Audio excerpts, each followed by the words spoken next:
Bawat araw may surpresang saya, may pabaong ngiti at tawa.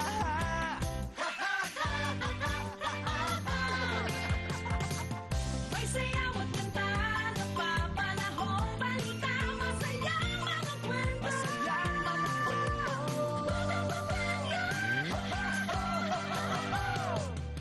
Oh, kasama dito, oh, kompleto dito, para gumaan ang hirap ng buhay. Oh, sama-sama tayo dito, oh, tutok na dito. Buong Pilipinas, saya ko. Oras-oras, saya ko.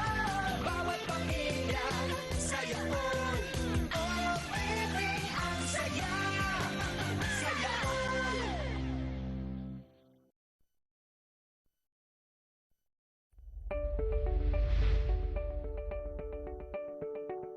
This is AMBS Channel 2, a commercial TV station operating under permit number BSD-0126-2022, valid until the 6th of July 2023. Channel 2 transmitter is located at Diliman, Quezon City. AMBS Channel 2 is operated by a professional electronics engineer, duly licensed by the Professional Regulation Commission. Engineer Erwin D. Senora, TECE number 0001448. And operated by the following personnel, duly licensed by the Professional Regulation Commission and National Telecommunications Commission.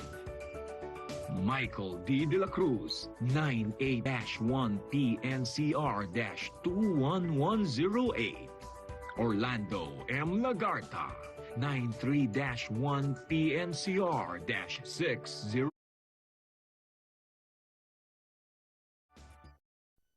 Bayang magiliw, pelas ng silanganan, alam ng puso, sa dibdib mo'y buhay. Lutang hinirang, buyang ka ng magiting, sa manlulupig, di ka pasisigaw. Sa dagat at bundok, sa simoy at sa langit mong babaw, may dilag ang tula at awit sa paglayang minamahal. Ang kislap ng watawat mo'y tagumpay na nagniningning, ang bituin at araw niya kailan pa may di magdidilim. Lupa ng